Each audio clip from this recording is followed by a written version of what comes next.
नमस्कार मित्रों, रामायण काल और महाभारत काल भारत के इतिहास के दो महत्वपूर्ण काल हैं। रामायण काल को महर्षि वाल्मीकि के अलावा अन्य कई ऋषियों ने भी लिखा था।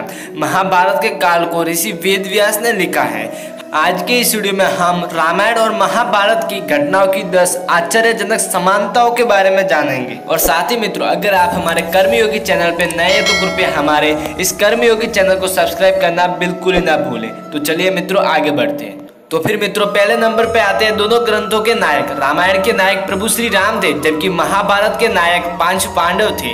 पांडवों को यहाँ नायक इसलिए मानना पड़ा क्योंकि संपूर्ण महाभारत उन्हीं के आसपास रची गई है और श्री कृष्ण तो उनके सहयोगी थे और उनका नायकत्व अलग ही था, जिसका वर्णन आपको श्रीमद् भगवत गीता में मिलेगा। रामायण और महाभारत के नायक की समानता यह है कि वे सभी दिव्य पुरुष और अयोनिज थे। भगवान राम का जन्म पुत्र कामेष्टि यज्ञ से हुआ था, जबकि महाभारत के नायक पांडव देवताओं के वरदान स्वरूप जन्मे थे। नायकों का जन्म एक रहस्य ही है। और दूसरी समानता है दोनों ग्रंथों की नायिका। वाल्मीकि कृत रामायण की नायिका है देवी सीता और वेदव्यास कृत महाभारत की नायिका द्रौपदी है। इन दोनों के बीच सबसे बड़ी समानता यह थी कि दोनों को लक्ष्मी का अवतार माना गया। दूसरा यह कि दोनों का जन्म भी अयोनिजा है, यानी दोनों ने ही माँ के गर्भ से जन्म नहीं लिया है। देवी सीता भूमि से प्रकट हुई तो द्रौपदी यज्ञ की अग्नि से अर्थात कि अग्नि से उत्पन्न हुई। और रामायण और महाभारत की तीसरी समानता यह है कि दोनों काल के युद्ध का कारण कहते हैं कि दोनों में नायिका के कारण युद्ध हुआ। रामायण में देवी सीता का अपहरण करने के कारण रावण के विरुद्ध युद्ध लड़ा गया, जबकि महाभारत में द्रौपदी के अपमान का बदला लेने के लिए पांडवों ने प्रतिज्ञा ली और अपनी प्रतिज्ञा पूरी करने के लिए युद्ध लड़ा। हालांकि महाभारत युद्ध के और भी कारण है। दरअसल राम और रावण का युद्ध माता सीता के अपहरण के कारण हुआ था, जबकि महाभारत का युद्ध द्रौपदी के चीरहरण को भी माना गया है। और चौथी समानता यह है कि 14 वर्ष का वनवास। रामायण काल में प्रभु श्री राम को कैकेयी और मंथरा के कारण 14 वर्ष के लिए वनवास मिला था, जबकि महाभारत काल में पांडवों को द्रुत क्रीड़ा में हारने के बाद 12 या 13 वर्ष का वनवास और 1 वर्ष का अज्ञातवास मिला था।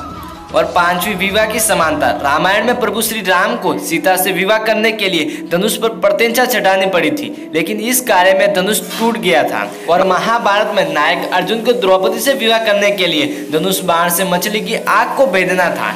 एक और जहाँ यह कार्य पांडवों ने राजमहल से बाहर लाक्षागृह से बचने के बाद वन में भटकने के दौरान किया था, तो वही दूसरी ओर भगवान राम ऋषियों की सहायता के लिए वन में थे। और रामायण और महाभारत की छठी समानता यह है कि सीता और द्रौपदी का हरण। रामायण और महाभारत दोनों में ही सीता और द्रौपदी अपने पति के साथ वनवास जाती है। वनवास के दौरान सीता का हरण हो जाता है, जबकि दूसरी ओर द्रौपदी के साथ भी ऐसी ही घटना घटती है। जयद्रथ उसका हरण कर ले जाता है, लेकिन पांडव द्रौपदी को अपहरण करता जयद्रथ से बचा लेते हैं।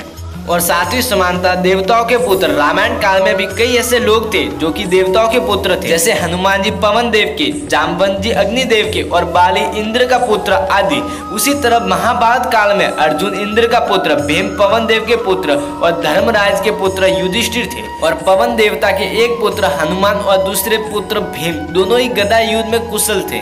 और आठवीं समानता है भाइयों से प्रेम। दोनों महाकाव्य में एक समानता यह भी है कि भगवान राम के चारों भाई और पांडवों की माँ अलग अलग थी, लेकिन फिर भी सभी भाइयों में आपस में प्रेम पूर्ण संबंध थी और वे सभी भाई अपने बड़े भाई की आज्ञा का पालन करते थे। और नवीं समानता है कि गीता की तरह दो लोगों का संवाद। रामायण और महाभारत में दो लोगों के संवाद में नीति और धर्म की कई बातों का उल्लेख मिलता है, जैसे रामायण में शिव और पार्वती संवाद, ऋषि विश्वामित्र और राजा दशरथ संवाद, भरत और कैकेयी का संवाद, लक्ष्मण और परशुराम संवाद, अंगद और बाली संवाद, जामवंत और हनुमान जी का संवाद, मंदोदरी और रावण संवाद, हनुमान और रावण संवाद, रावण और विभीषण का संवाद, अंगद और रावण का संवाद, रावण और लक्ष्मण का संवाद। इसी तरह महाभारत में भगवान श्री कृष्ण और अर्जुन संवाद, धृतराष्ट्र और संजय संवाद, धृतराष्ट्र और विदुर का संवाद और विदुर नीति, यक्ष युधिष्ठिर संवाद, भीष्म और युधिष्ठिर संवाद आदि। और 10वीं, महाभारत और रामायण की सबसे बड़ी समानता यह है कि राज्याभिषेक।